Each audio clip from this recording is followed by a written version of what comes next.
On l'appelle le lynx du désert, mais ce n'est pas du tout un lynx. On le prend pour un petit chat mignon, mais il tue des proies 3 fois plus lourdes que lui.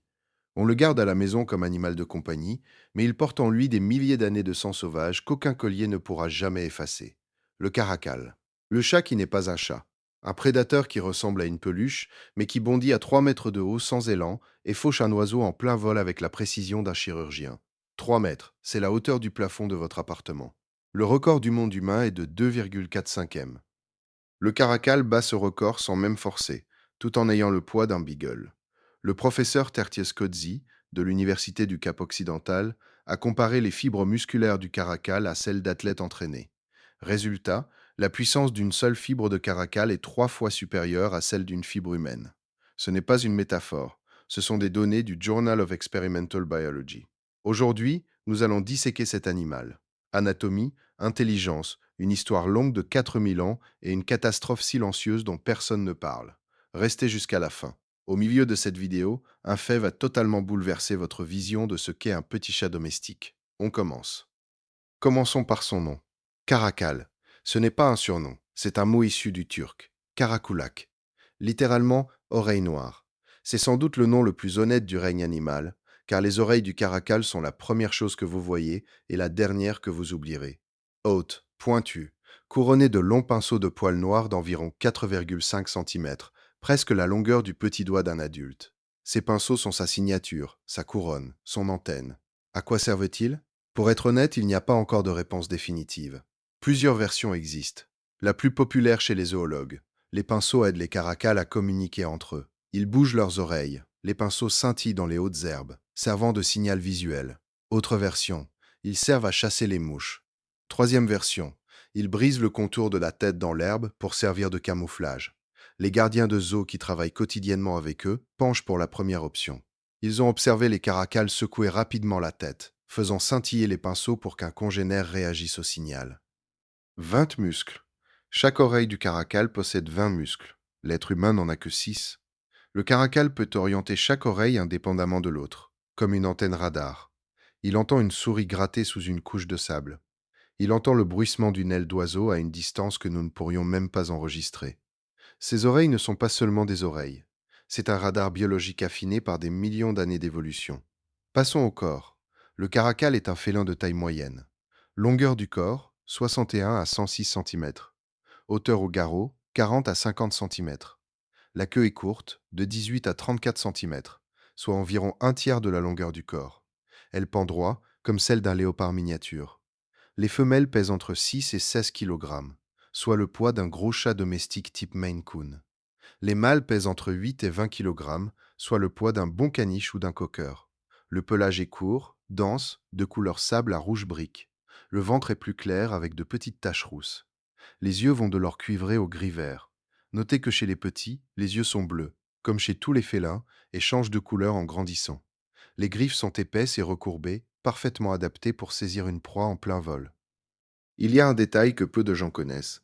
Les caracals mélaniques, totalement noirs, existent, mais ils sont extrêmement rares. Si rares que chaque cas documenté est un événement pour la communauté zoologique. Autre chose, les moustaches.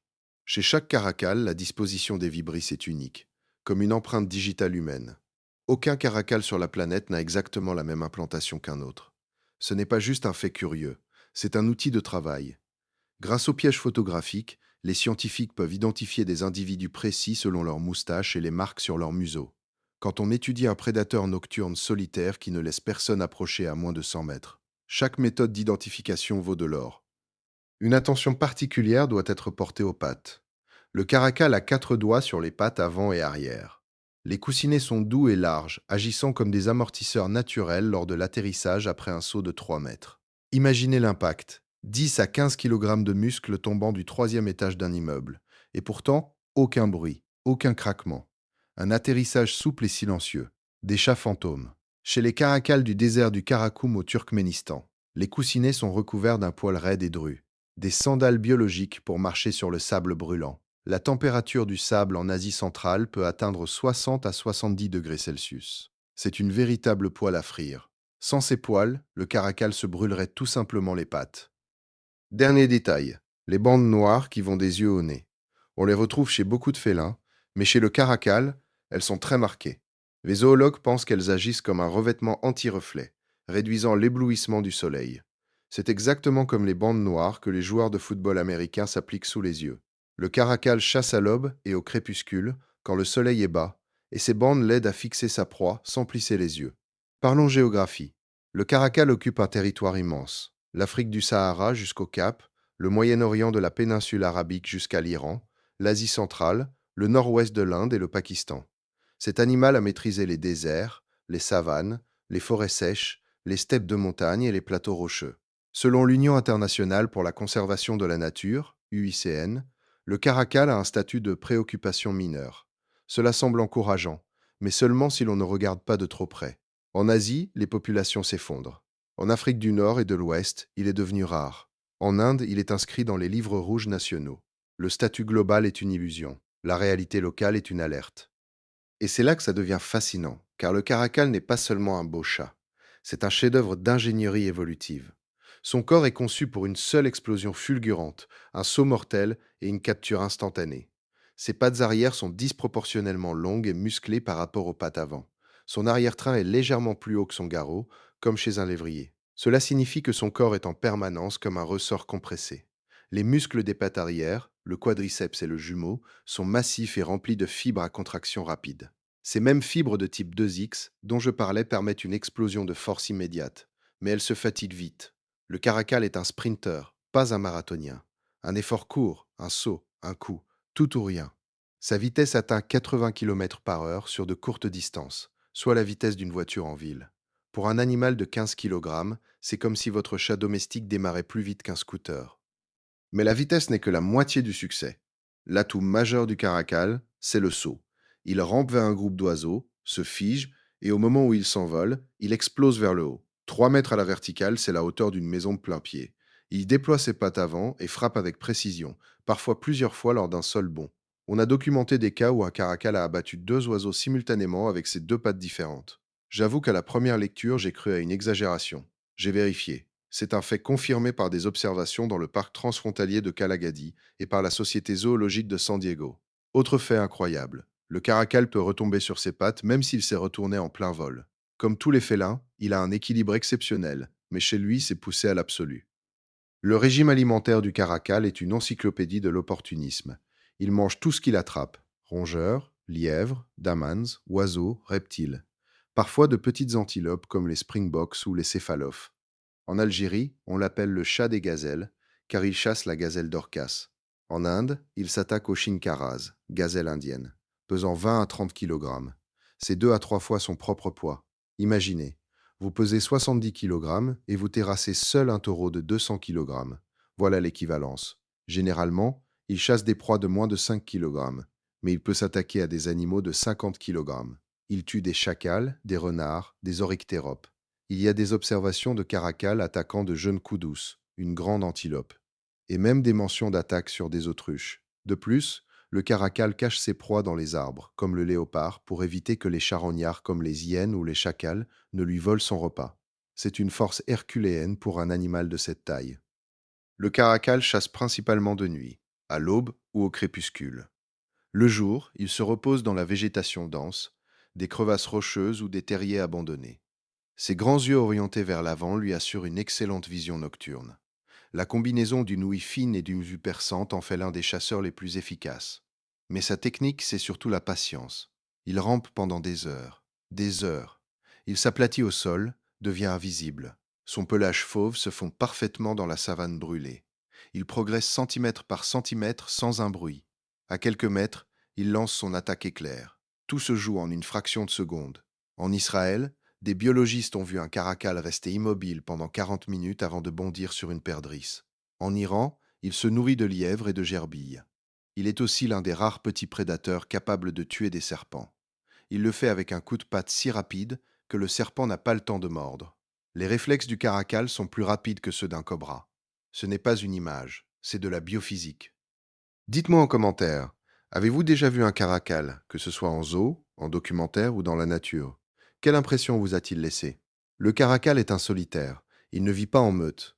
Mais solitude ne veut pas dire silence. Il communique via plusieurs langages. L'odeur. Il marque son territoire avec de l'urine, des griffures et des sécrétions glandulaires sur les joues. Le son. Il peut ronronner comme un chat domestique, caractéristique des petits félins, contrairement aux lions qui rugissent mais ne ronronnent pas. Son cri le plus célèbre est son feulement. Aigu, rauque, un avertissement clair. Il aboie ou tousse aussi pour appeler ses congénères à distance. Le corps. La position des oreilles et des pinceaux. Oreilles en avant, curiosité. Oreilles rabattues, agression. Dos bombé, prête à l'attaque. Le langage maternel. Entre la mère et les petits, c'est différent. Des pépiements, des trilles, des miaulements doux. C'est presque une conversation intime, cachée des prédateurs. La mère ronronne sur ses petits aveugles comme n'importe quel chat de maison. Le caracal utilise aussi des repères visuels. Les griffures sur les arbres disent ⁇ Je suis là, je suis grand, pars ⁇ Plus les griffures sont hautes, plus l'animal est imposant. C'est sa carte de visite. Le docteur Laurel Serriès de l'Université du Cap, qui dirige l'Urban Caracal Project, explique que le caracal est un fantôme. Les mâles peuvent contrôler de 30 à 300 square kilomètres. 300 square kilomètres, c'est presque 3 fois la surface de Paris intramuraux. Les femelles sont plus strictes sur leurs frontières car elles protègent leurs ressources pour les petits. La reproduction a lieu toute l'année. La gestation dure de 62 à 81 jours, un peu plus que le chat domestique. La femelle met au monde un à 6 petits, souvent 2 ou 3, dans une crevasse ou un buisson épais. Ils pèsent environ 250 g, le poids d'une pomme. Ils ouvrent les yeux après 10 jours. La mère est l'unique éducatrice. Elle les déplace tous les quelques jours pour éviter que les léopards ou les hyènes ne repèrent leur odeur. Les petits mangent de la viande à 4 semaines, sont sevrés à 15 semaines, mais restent avec maman pendant un an pour apprendre à chasser. C'est une véritable école de survie. Fait cruel mais logique biologiquement. Les mâles peuvent tuer les petits d'un autre pour que la femelle redevienne fertile plus rapidement. C'est l'égoïsme génétique. Dans la nature, ils vivent 12 ans, en captivité jusqu'à 19 ans. Parlons d'histoire. C'est plus ancien que vous ne le pensez. Égypte ancienne, il y a 4000 ans. Le caracal était une bête sacrée. Des statues en bronze gardaient les tombes des pharaons. On a trouvé des caracals momifiés, enterrés avec les honneurs. Il était lié à la déesse Mahadet, divinité de la justice. Il symbolisait le pouvoir et la grâce mortelle. En Inde, à l'époque des grands Moghols, on les dressait pour la chasse. C'étaient des armes vivantes. On les lâchait dans des nuées de pigeons et les spectateurs pariaient sur le nombre d'oiseaux qu'ils abattraient d'un seul bond. C'est de là que viendrait l'expression anglaise to put the cat among the pigeons, semer la zizanie. En Chine, sous les dynasties Yuan et Ming, les caracals étaient des cadeaux impériaux précieux. En Perse, c'était un divertissement d'élite. Pourtant, malgré 4000 ans de cohabitation, le caracal n'a jamais été domestiqué. Apprivoisé? Oui. Dressé? Oui. Mais domestiqué? Non. Cela signifie que chaque caracal que vous voyez dans un salon est un animal sauvage avec des instincts intacts. En 2019, la vie des caracals a changé radicalement à cause d'un mème. Le 23 décembre 2019, une photo du caracal Gosha, Big Flopa, est devenue virale. Des millions de vues, des fan art. Le caracal est devenu une star d'Internet. Et c'est un problème. Cette popularité a normalisé l'idée d'avoir un caracal chez soi. La demande a explosé, entraînant une hausse du commerce illégal et de l'élevage irresponsable. Un caracal pèse 20 kg.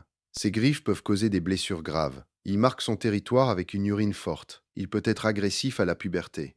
Chaque vidéo mignonne d'un caracal sur un canapé est un danger pour l'espèce, car elle incite des gens à acheter un animal dont ils ne peuvent pas s'occuper. Dans de nombreux pays, c'est interdit, mais dans certains États américains, c'est encore légal, et les gens en profitent.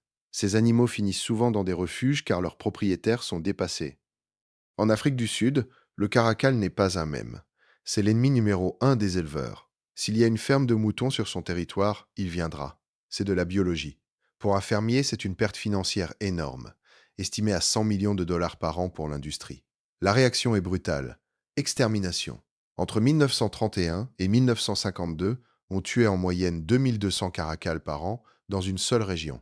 On les empoisonne, on les tire, on les piège. Ils ont le statut officiel d'animal à problème. Pourtant, les études de l'Université du Cap montrent que la menace est souvent exagérée.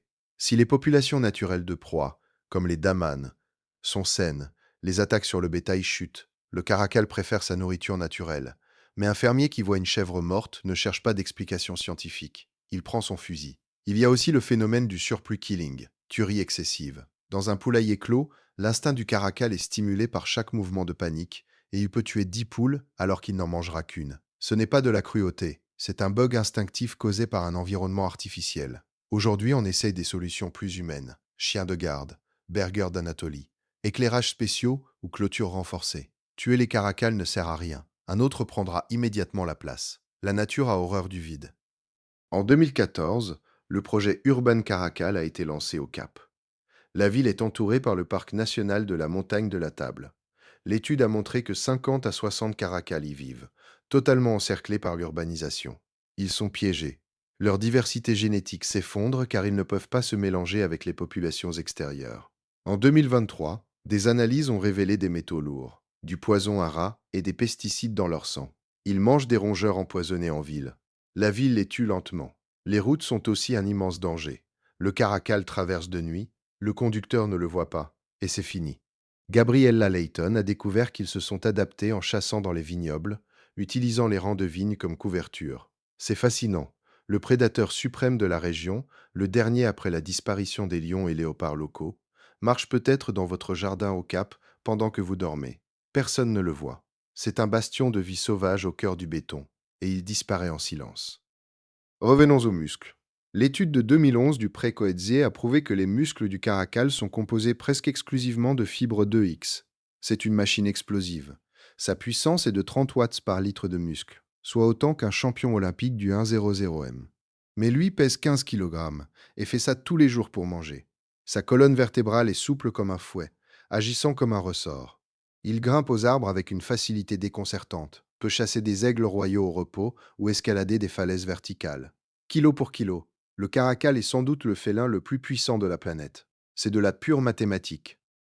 On l'appelle lynx, mais ses cousins les plus proches sont le serval et le chat doré africain. Ils forment la lignée du caracal, qui s'est séparé des autres félins il y a environ 10 millions d'années. En Érythrée, on l'appelle le lion barbu. Les anciens avaient raison de voir en lui quelque chose de royal malgré sa taille. Le caracal est un miroir de nos propres contradictions. Nous l'admirons et nous le tuons. Nous en faisons un mème, mais nous ignorons combien il en reste. Il n'a pas besoin de nos likes. Il a besoin de savane. Il a besoin de 3 mètres d'air pur entre le sol et sa proie. Il y a des animaux que l'on comprend, d'autres que l'on craint. Le caracal fait partie de ceux que nous n'avons pas encore fini de comprendre, et c'est pour cela qu'il mérite notre attention. Il ne rugit pas, il ne frime pas, il vit dans l'ombre. Mais si vous croisez son regard doré un jour, vous ne l'oublierez jamais. Dans ce petit corps se concentre une sagesse ancestrale qui nous rappelle que nous ne sommes que des invités sur cette planète. La vraie beauté se trouve souvent dans le silence et la solitude d'un chasseur nocturne qui en sait bien plus que nous sur le monde. Si cette vidéo vous a plu, soutenez-nous. Un pouce bleu, abonnez-vous à la chaîne Planète Sauvage. La prochaine vidéo va encore vous surprendre. À bientôt.